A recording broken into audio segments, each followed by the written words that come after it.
Kekayaan Indonesia. Kondisi geografis Indonesia. Indonesia merupakan salah satu dari beberapa negara yang memiliki wilayah terluas di dunia. Luas wilayah Indonesia mencapai 8,3 juta kilometer persegi. Wilayah daratan Indonesia membentang dari Sabang sampai Merauke berupa gugusan pulau sebanyak 17.508 pulau.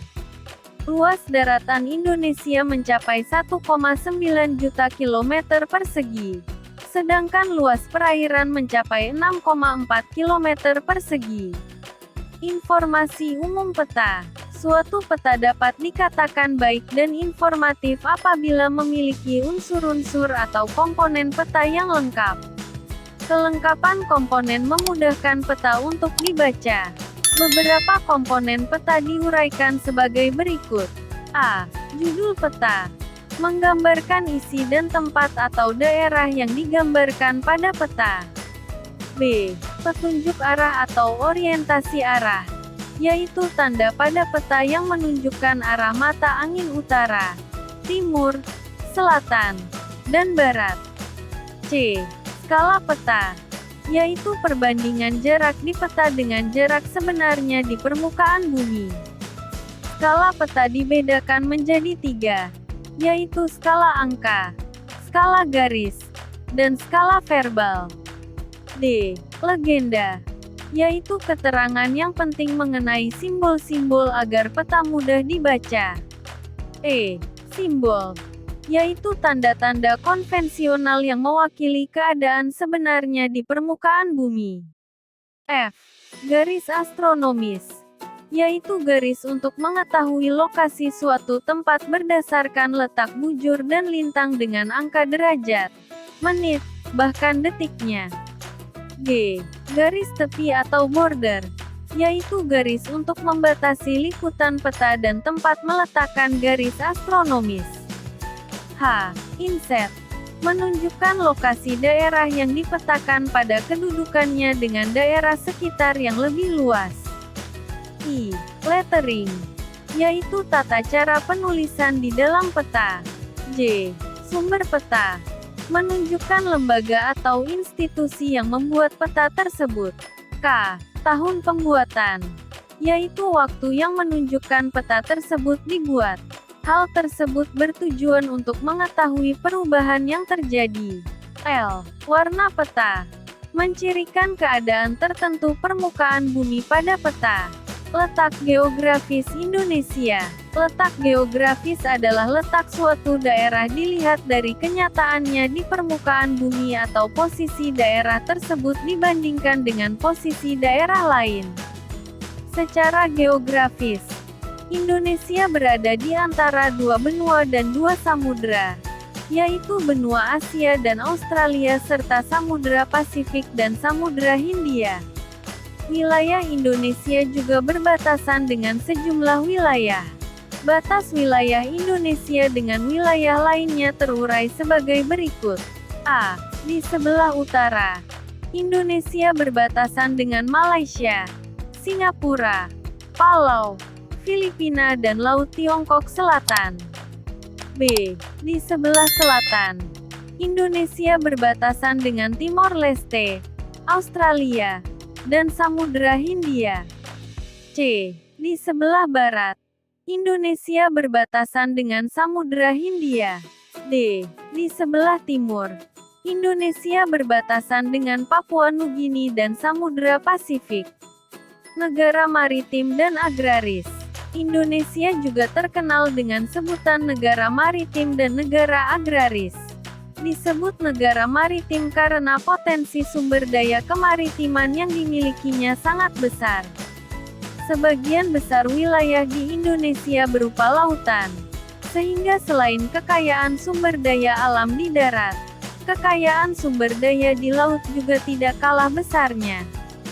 Sektor maritim dan agraris di Indonesia dapat dikelola dan dimanfaatkan semaksimal mungkin dapat membawa masyarakat Indonesia pada peningkatan kehidupan yang lebih baik dan sejahtera. Kekayaan hayati Indonesia. Indonesia adalah negara yang kaya akan sumber daya alam dan keanekaragaman hayati. Indonesia sudah dikenal sebagai bumi yang kaya sejak zaman peradaban kuno. 1. Keanekaragaman hayati. Sumber daya alam hayati merupakan semua jenis sumber daya alam yang termasuk dalam jenis makhluk hidup. Contohnya, mikroorganisme, tumbuhan, dan hewan. Sumber daya alam hayati dapat dibedakan menjadi dua, yaitu nabati dan hewani. Sumber daya alam nabati adalah berasal dari tumbuhan atau nabati. Sumber daya alam hayati ini beragam dan memiliki jumlah banyak. Pemanfaatan dari sumber daya alam hayati yang nabati, antara lain sebagai bahan pangan, sandang, bahan kayu olahan, dan obat-obatan. Sumber daya alam hayati hewani adalah berasal dari hewan atau hewani. Keberadaan dan jumlah sumber daya alam hayati yang hewani juga banyak. Pemanfaatan dari sumber daya alam hayati yang hewani adalah sumber pangan sehari-hari, kerajinan, usaha peternakan. 2. Keanekaragaman flora dan fauna di Indonesia. Indonesia merupakan negara yang terkenal dengan kekayaan alamnya. Letak Indonesia yang berada di Khatulistiwa menyebabkan Indonesia memiliki keanekaragaman flora dan fauna. 3. Pemanfaatan sumber daya alam. Sumber daya alam sangat bermanfaat bagi kehidupan manusia. Sumber daya alam akan dapat bermanfaat apabila kita dapat mengolahnya. A. Sumber bahan pangan. Sumber makanan manusia berasal dari hewan dan tumbuhan. Hewan yang dijadikan sumber makanan: sapi, kambing, ayam. Tumbuhan yang dijadikan sumber makanan: sawi, tomat, wortel, padi, ubi, cabai. B. Bahan pakaian. Pakaian yang kita pakai berasal dari serat tumbuhan dan hewan. Contoh tumbuhan yang dimanfaatkan seratnya adalah kapas dan kapuk.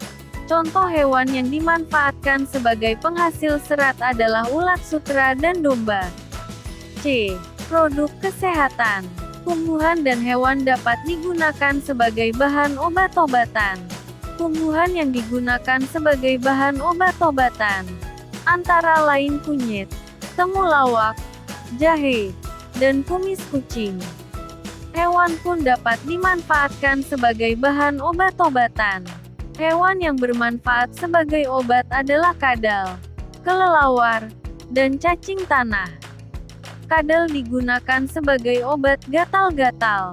Kelelawar dijadikan sebagai obat penyakit asma.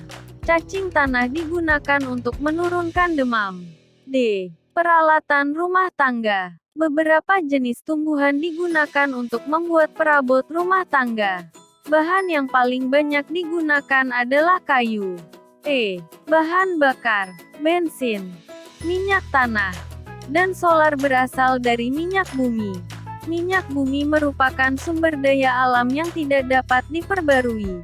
Minyak bumi merupakan bahan mentah yang diolah menjadi bahan bakar untuk berbagai kendaraan. F. Bahan bangunan. Sebuah gedung atau rumah terdiri dari berbagai bahan material. Bahan material itu terbuat dari batu-batuan, besi, pasir, dan tanah yang sudah diolah.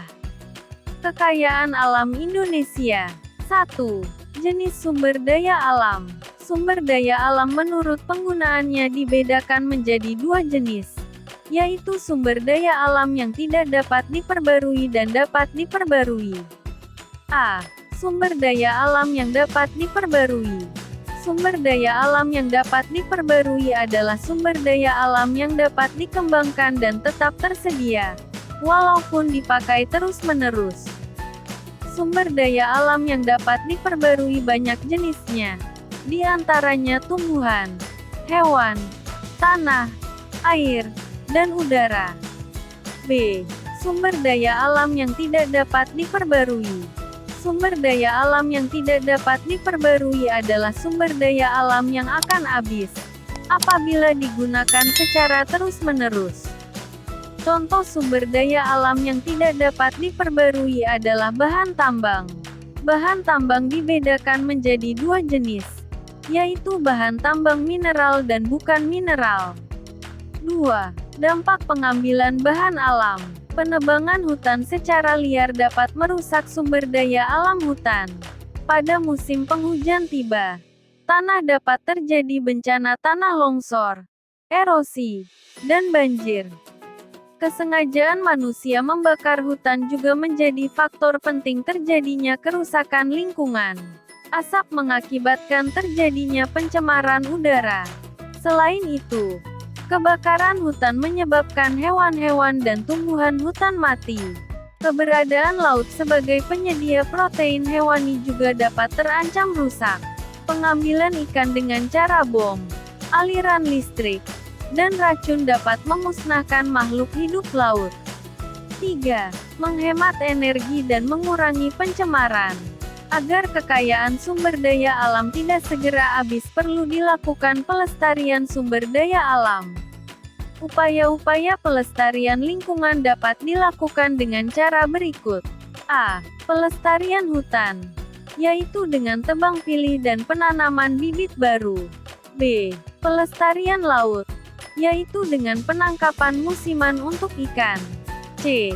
Pelestarian bahan pangan, menggunakan bahan makanan pokok lain seperti jagung, ketela, kentang, dan padi. Agar kita dapat memanfaatkan energi listrik secara berkesinambungan, maka kita harus menghemat. Penghematan dapat dilakukan dengan mematikan peralatan listrik yang tidak digunakan. Penggunaan bahan bakar minyak secara berlebihan juga dapat mengakibatkan persediaan minyak di perut bumi berkurang.